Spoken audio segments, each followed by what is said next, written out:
Widya Iswara, Balai Besar Pelatihan Peternakan di Batu.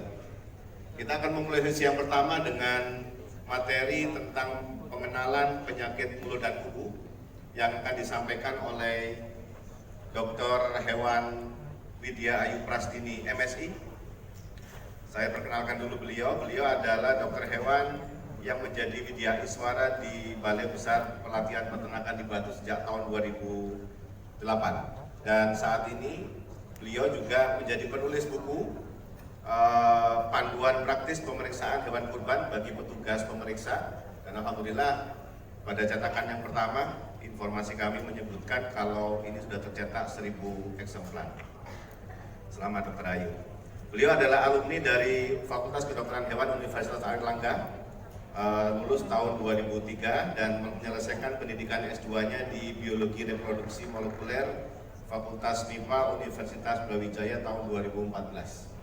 Baik, sebelum kami undang Dr. Ayu, barangkali kami akan meminta barangkali bapak-bapak yang sudah tempat duduknya. Teddy dari Ketua PDHI Jatim 2. Kalau saya sebenarnya adalah anggotanya, ini jadinya kualat ya dok ya. Kalau saya duduk di sini karena beliaunya adalah ketua kami di organisasi profesi.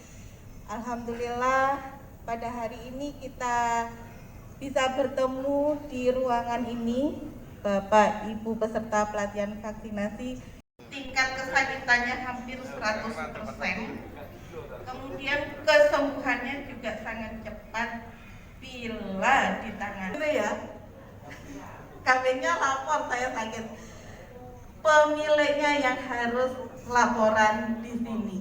Pemiliknya harus paham benar bagaimana ciri-cirinya dari penyakit PMK. Kalau Bapak Ketua saya, dia bilang bisa menular kepada manusia. Menularnya puyeng ya dok ya. Karena ternaknya banyak yang sakit, banyak yang mati. Jadi bukan karena virusnya.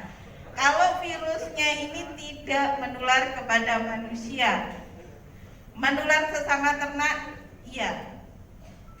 Dagingnya bisa dikonsumsi? Bisa.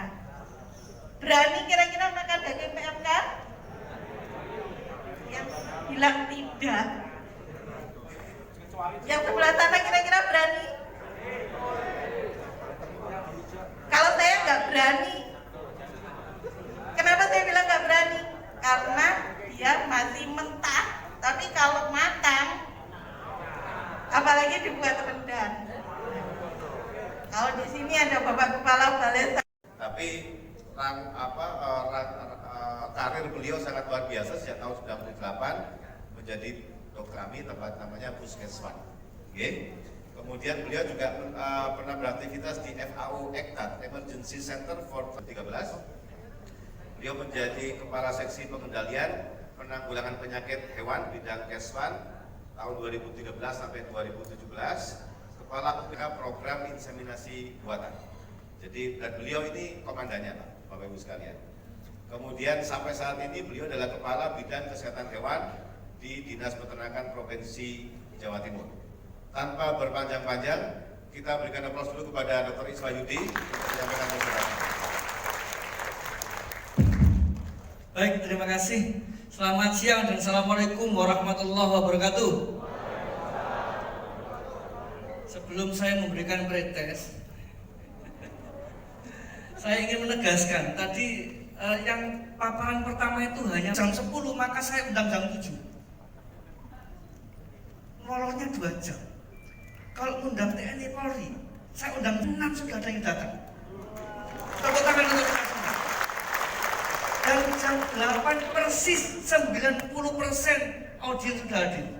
Luar biasa. Luar biasa.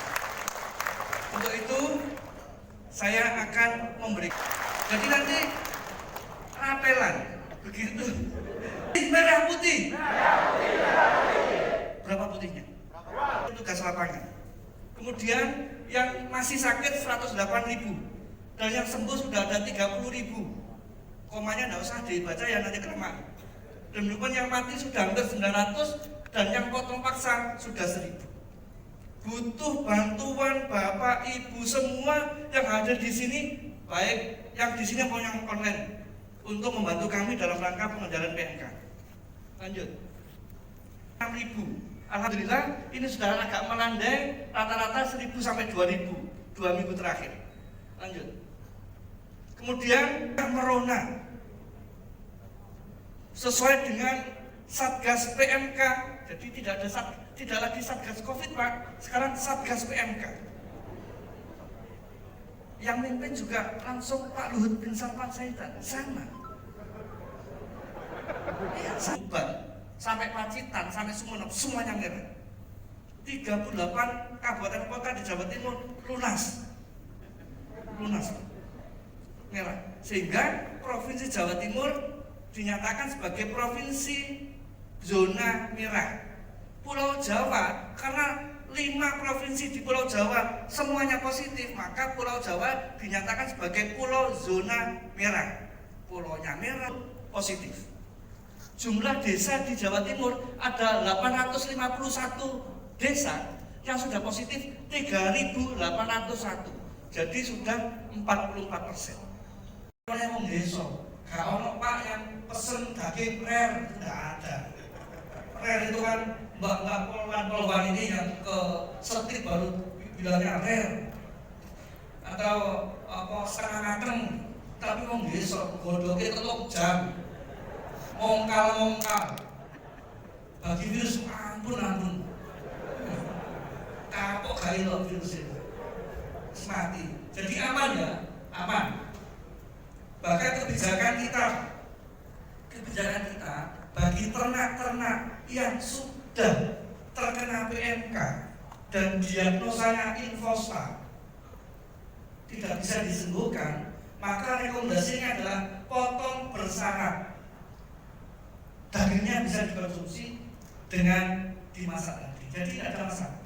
Kemudian terkait dengan korban, MUI Majelis Ulama Indonesia sudah membuat fatwanya fatwa nomor ada ternak korban yang terserang PMK dengan gejala ringan masih sah menjadi korban, ya karena sudah mendapatkan pencerahan dari kedokteran hewan, dari PDAI dan sebagainya bahwa itu aman untuk dikonsumsi. Tapi bukan untuk kepentingan manusia. Kalau manusia makan jeroan itu tidak ada masalah ya.